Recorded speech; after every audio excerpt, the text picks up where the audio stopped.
Hi everybody, this is Jeanette from Boricua Sewing and Crafts. For those of you that are new, hi and welcome to the channel. As you can see, I have my golden doodle, Mellow, and he is with me in the embroidery room. And what we're going to be doing today is we're going to be working on some new designs for the shop because Mellow tells me my designs are a little bit boring and I need to step it up a bit. So one of the things that I'm going to be doing in this video is just, having you watch me as I create new designs and how I am going to be working on my machines. I'm also going to be creating some new hats. And I'm just hoping that, while you're watching this video, you get to watch how I use some of my techniques and also some of the things that I do. Just to show you up front, one of the things that I am doing is I am creating, like I said, new kitchen towels for my shop. I had my Etsy shop for quite some time. It's been pretty successful so far. And I decided that, I'm going to be adding some more designs into it. So I have been going through Etsy looking for like really pretty designs and stuff. I really wish I had done this before Mother's Day. I think this really would have been a hit. But that's okay. There's always another year and there's always Christmas and all that kind of stuff. So and birthdays come up. So I'm going to be embroidering this one right now. I do have to set up my machine. I have to oil it and all that kind of stuff and everything. So I just thought maybe I would do a quick video so that you guys can see how I actually work and, how I do things. And you can see how this little guy always gets in the way. Because as you can see right now, he is like right smack in front of the embroidery machine that I need to go and change threads and all that kind of stuff. So, yeah, he can be a handful. So anyway, guys, hope you enjoyed this video. And if you have any questions about anything that you see in the video of what I am doing and how I do it, please feel free to just leave the comments below. I always like to read all my comments and respond to all of them. So that way, I can help folks out. So I am going to be playing some music and I'm going to fast forward some of the parts of the video so you guys can see some of the stuff, that I do. Some of it is repetitive. So in those areas, I will fast forward. But if I am doing something that's very detailed oriented, I am going to slow the machine. I'll stop the music and I'll show you guys exactly what I am doing, how I'm doing it, so that way you guys can learn from me, okay? Because this is a really neat craft. I really enjoy embroidering. And as you can see, I got my sewing room all set up. I got the serger, got my SC1900, my heat press, and I got my 2 multi-needle machines. I really like the Brother machines. I don't know why. I really do. I mean, now I know some folks are telling me, oh, you got to go industrial. These are semi-industrial machines, but I really do like them. I like the capabilities of them. I like the laser point from the SE from my 6-needle machine, and I really love the scanning capability that the Brother machine really offers.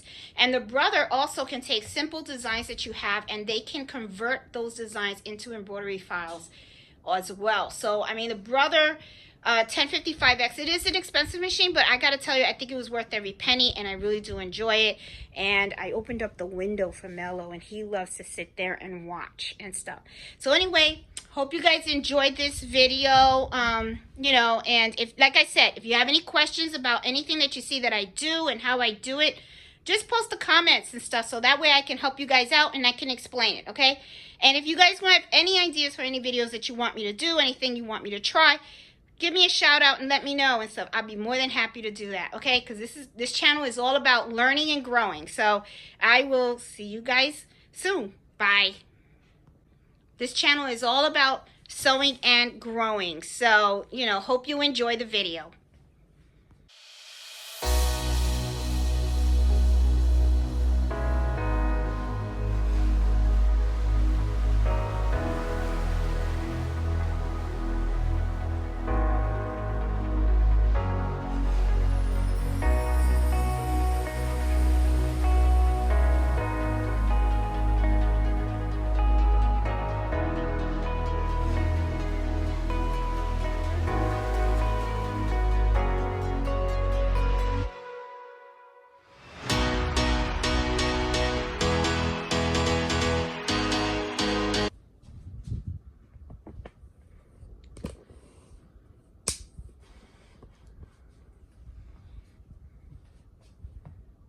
One of the things that I like about this machine is that, you know, I always like to scan it to see if it's actually going to fit in the screen. As you can see, this is the actual Mighty Hoop, and it shows the actual image inside. So I think that is a really neat feature of this machine that I really truly love. Now, one of the things that I also like is I like to put the basting tape, you know, the basting stitch, I'm sorry. You can put that on in there. And I don't like it when the black dot that you see over here, the little line that you see, that's the basting stitch. As you can see, to me, it's a little too close to the Mighty Hoop. You gotta remember, the Mighty Hoops are a aftermarket product. It's not a brother hoop, okay? So you always want to make sure and trace to ensure that your needles are not going to hit the edges of these Mighty Hoops, because you don't want to damage your machine, okay? They work perfect. You just always want to make sure that you get in the habit of always tracing, no matter what hoop you use, actually. So I think that it's a little too close, and I actually think that the item is a little too big. So what I'm going to do is I'm going to remove the basting stitch for now, and I'm actually going to edit the design, and I actually want to shrink the design. So what I'm going to do is I'm just going to make it a little smaller, as small as I can, and that's a good size. And then I'm going to hit OK, and I'm going to end the edit, okay? I don't have to change any of the threads, because as you can see in the video before, I did change them. So I'm going to hit return, and I want to put a basting stitch. Now, I actually want to make the basting stitch a little bit closer to the design. I don't like it when it's too far out, okay? So what I usually do is I hit edit, and then I hit size. And as you can see right now, when I hit size, the basting stitch has these little dots on here, okay? I'm going to get a pointer and stuff, because I got really short nails, because I gotta stop biting my nails. So anyway, as you can see, it has these little dots over here when you are trying to make that. Let me go back a little bit so that you can see. This is how the basting stitch looks, and if you look really closely, you're going to see that there's like a red line right around here, okay? I want to make this basting stitch a little bit closer to the design. I don't want it to have too much space out there. So what I'm going to do is I'm going to hit size, and once I hit size, you're going to see these little dots right here. And then what I do is right here, you have these little arrows that are like pointing in, then you have arrows pointing out. You can also size it this way or take it out that way, or on these. You can make, you know, you can really adjust it. Just look at the pictures, and you can really see how you can adjust these things. So what I'm going to do is I just want all of it to just come in a little bit. So I'm just going to click here, and this is a good look. Okay, I like that. It's close enough. All right, now what I'm going to do also is I want to show you guys about the tracing. Okay, one of the needles are going to go down, and it's going to go around. Okay, so when I hit OK here and I hit end edit, I'm sorry, I should have showed you, hit end edit, you're going to get this thing, and this is to trace. Okay, it's very similar to the SC1900. And as you can see, this needle went down, and I want to make sure that it's not going to hit the edge of the Mighty Hoop. And it's not. It's perfect. I like the way it's centered and all that kind of stuff. So I am good to go, and I'm just going to go ahead and I'm just going to embroider this baby. And this could really should come out really nice. You know, it's a really beautiful design. So I'm pretty excited to add it to the shop, and I just want to see how long it's going to take to actually embroider it. I'm going to click here, and let's see, what does it say? 67 minutes. That's pretty long, but it's because there's a lot of colors in there and stuff like that, but there's a lot of details. But I like it. I like the design. So I'm going to go ahead and I'm going to start embroidering it. Okay, so let's see how it comes out.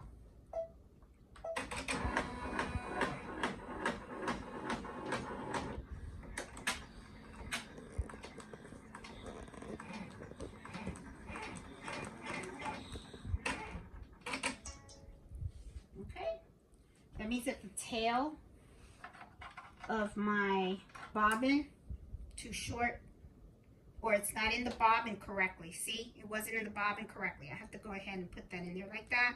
That'll happen. Happens to me all the time. Whenever I start a new thing, there's always something. The tail's too short or something. So I'm just gonna go back and let's start over again. This time it should be perfect.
Okay guys, while this is sewing, what I'm going to be doing is I'm going to be working on a new hat for myself. So one of the things that I like about Embrilliance, let me shut this off for now, just so that you guys can hear me, because I don't want to compete with the noise of the machine. Okay, so one of the things that I really do like about Embrilliance is that they do have a lot of hoop sizes already in the software, okay? And let me try to adjust the camera so that you guys can see what I'm talking about over here, okay? Now, one of the things that I like is, let me get all the background stuff out of the way here so that you guys can just see Embrilliance, and it will be awesome. There you go. So that you guys can learn. All right, there we go. Okay, so I have Embrilliance open. Let me move it over a little bit. That way you can see, and I'm going to expand this over here. Okay, now one of the things that I like about it is that when you buy the software, it does come with some hoops that are already in there. So what I'm going to do is I'm going to click Embrilliance, and I'm going to hit Preferences. And I want to show you guys, when you scroll down on the hoops, you'll select hoops right here. I know it's probably hard for you guys to see, but if you go down here, you're gonna see there's two sizes for the hoops, 130 millimeters by 60 millimeters, and then 130 by 50 millimeters. I always select the 60. You know, it always works fine. You can select the 50 too if you want, but what I like is that when you know, I get the size right here, and I can go ahead and I can create whatever I want in this section for my hats. So as you can see, I have created this, and I don't like it to be too much on the edges, so I am going to make this just a little bit smaller if I can. I can't. All right, well, I think I'll be able to embroider it, but I'm going to embroider this hat now on my single needle machine, and let's see how that comes out. So that way I can have the this always jumps around. It's one of the things that I hate. And I know it's me, it's not the software, it's the way I touch the mouse. But anyway, let's see how this hat comes out. It comes out really cute. It's something that I'll probably wear when I meet with customers and stuff like that. So I'm gonna put the camera on the back so that you guys can see exactly how I hoop. And as you can see, Mellow always gets in the way and stuff. I have my let me move this up a little bit here, and I will just push this out. Right here on my 6 needle machine is where I'm going to work, and this is, I already have my hoop driver hooked up to it. I usually leave this one for hats, you know, and I'm going to move this out of the way too. That's one of the things that I like in my craft room about having these tables with the wheels. They really help to get things out of the way when you don't need them in the way and stuff. The only thing that I usually have in the way is the dog, Mellow, but he knows to get out of the way at times anyway. So okay, so I'm going to now show you guys how I actually hoop my hats.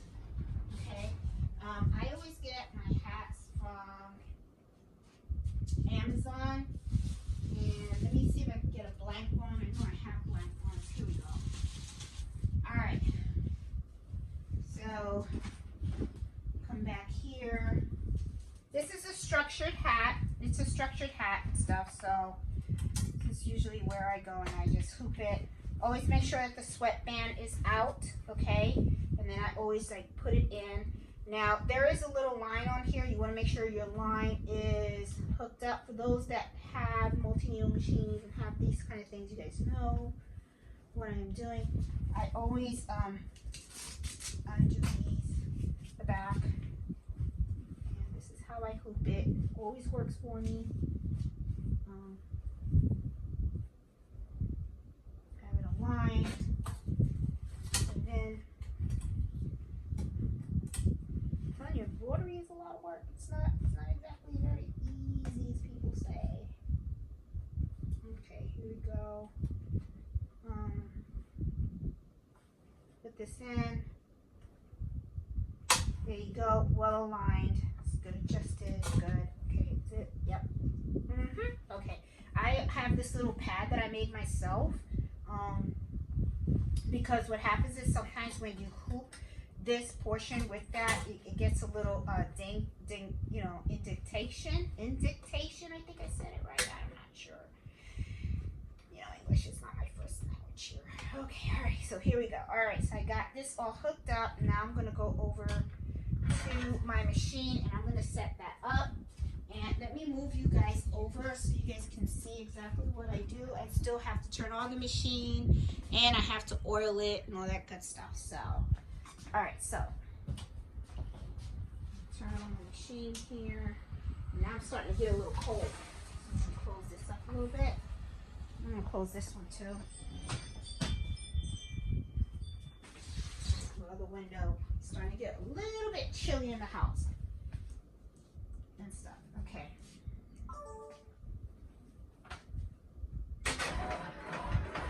All right, I'm gonna try to move you guys away a little bit because I know I'll get in the way. That way you guys have a good view. As always, when I start with all my machines, I always clean the area, the bobbin area and stuff. I have all my little brushes in a little pouch and I use them to clean. This one is not that dirty. I always clean it and I always oil it. Always oil your machines in the beginning. Okay. A little oil. I don't know where I put my other one, but this one works. Okay. There you go. Got oil in there. And I always check my bobbin. I'm gonna put a fresh bobbin in here. There's plenty of bobbin in here, so this will do good for the project. Oh, this came out. Another thing. Okay, now I'm going to snap my thing in here.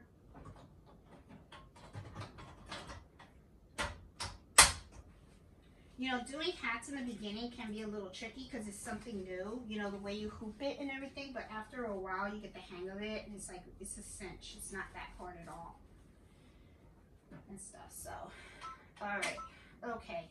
So now what I'm going to do is I'm going to take this design that I have on Embroidery and I'm going to save it to my desktop.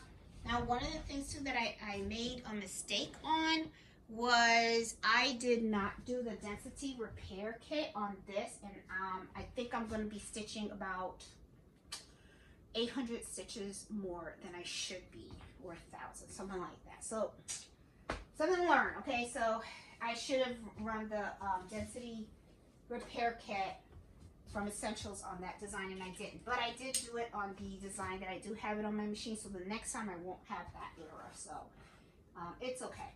All right, so I'm gonna put unique hat for this, and I'm gonna save it on here. And I have it on my thumb drive, so now I'm gonna bring it up here. And I'm sure I'm gonna do some color changes and stuff here. I called it unique, so it should be back here. All right, so here we go. All right, so that's gonna be my thing. I'm gonna hit set.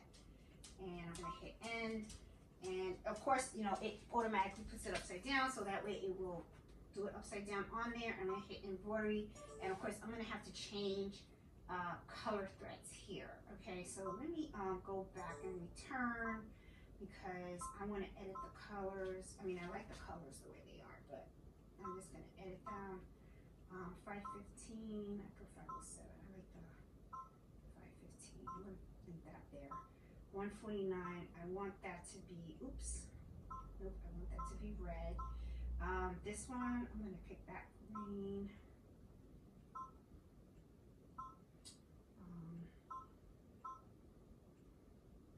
Oh, okay, that's the thing, I'll do white.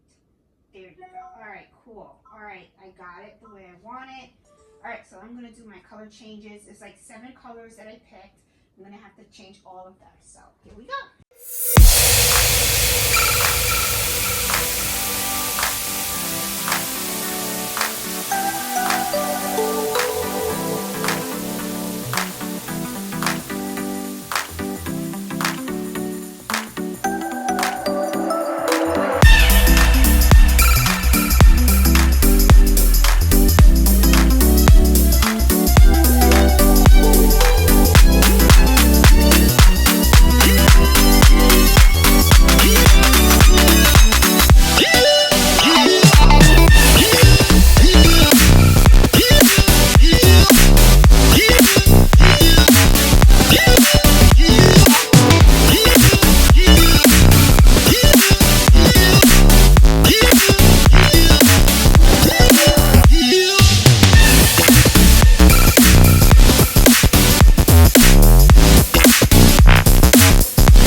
like it. I'll be wearing this.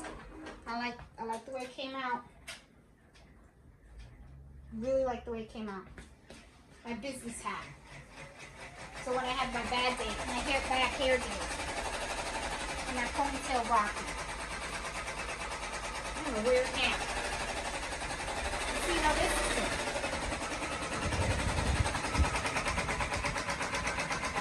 It's working.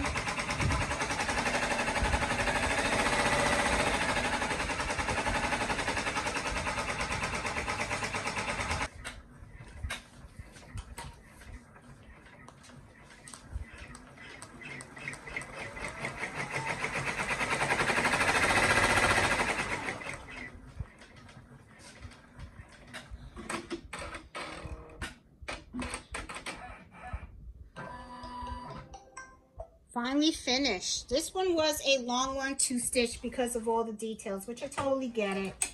I understand. I mean, it is a big stitch. Let's go over to the cutting table and I'm going to show you how I prepare my kitchen towels and stuff. So let me see, where can I put the camera so you guys can see everything that I am doing. I'm even going to show you guys how I heat press it and stuff. So I'll take this out.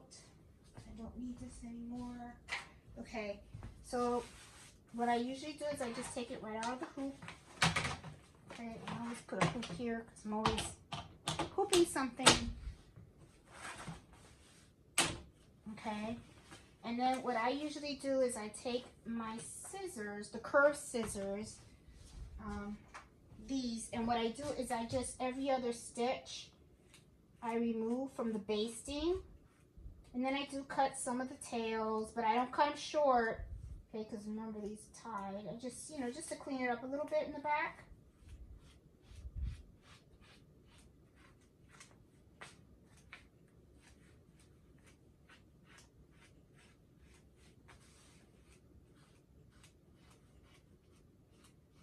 Okay. And I really just tear off the topping. I don't spray anything on it because a lot of it usually comes off. So, tear off the back. I tear off as much as I possibly can. And sometimes you'll see little loose strings. You just cut them. That was from the bobbin when I took it out. No big deal. And I'll take off these two. There's some here. Just making a little. I don't worry about the back because I use Tender Touch. I put the Tender Touch on top, so the Tender Touch kind of covers a lot of it. Okay. What I am more focused on is just getting rid of any unnecessary threads that I see that are loose. And I just pull it. Okay. And then I look to see if there's any jump stitches. It's usually easier to cut the jump stitches before the pulling the thing, but I didn't see any. I just see one. I didn't see any loose threads that I need to get out. Looks good to me. Sometimes you get a little fuzz and stuff. If you do, Scotch tape, put Scotch tape, peel it off, it'll take all the fuzz out. Okay, I just see one little, maybe one little jump stitch right here that I can remove, and I'm just going to remove it quick. There you go. I like these new Karen scissors. They are awesome. Okay. Sometimes you'll see a little bit of thread, right? So the trick to that is I just get a little pin, okay? Just take it out. There you go, done.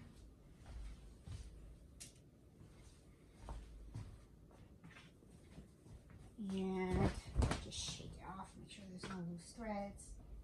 It's a nice, clean, very cute.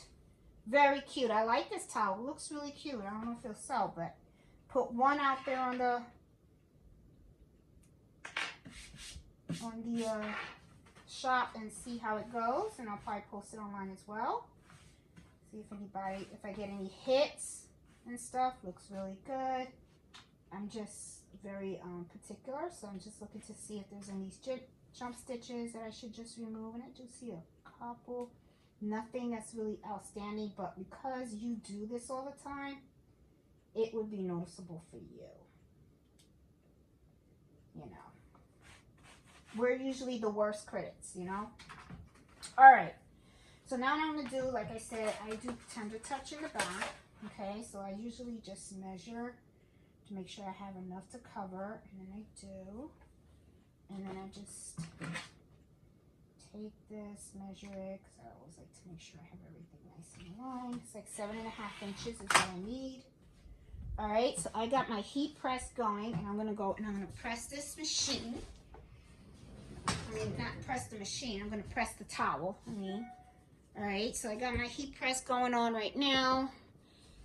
I usually do 325 degrees for like 20 or 30 seconds and stuff. It's going to take a little while for the heat press to go on because it's at 195 right now. I just literally like turned it on. I should have turned it on earlier, but that's okay.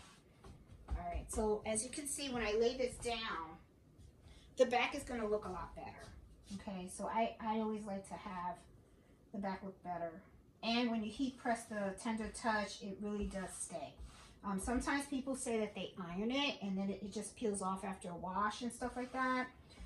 Usually it's because of the pressure. You really have to have the right temperature and the right pressure to really keep the tender touch down and stuff. So, you know, that's really the trick on this one.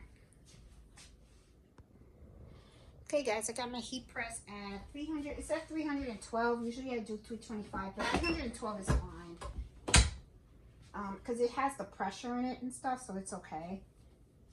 So, and I think I did it for 20 seconds or something like that instead of 30, but that's okay. It's fine. You make enough of these that you kind of know. I mean, I think I've made over 1,000 of these things. Okay, there you go. See, really, really stuck to the towel, okay? And what I really like too is when you press it, it really sinks in the thread and it looks just gorgeous. It really, really does, guys. So in this video, I did a hat and a towel and stuff. So guys, hope you like this video. Look how nice. Let me give you a close-up. See how nice? Nice, clean, crisp. Love it. This is how I like my kitchen towels. Gorgeous design. I think this is definitely going to sell. It's going to be a good seller and stuff. So guys, hope you like this video. If you do, give me a thumbs up. I was able to accomplish one towel, one hat, and I'm going to keep on working. Okay? Talk to you guys later. Bye.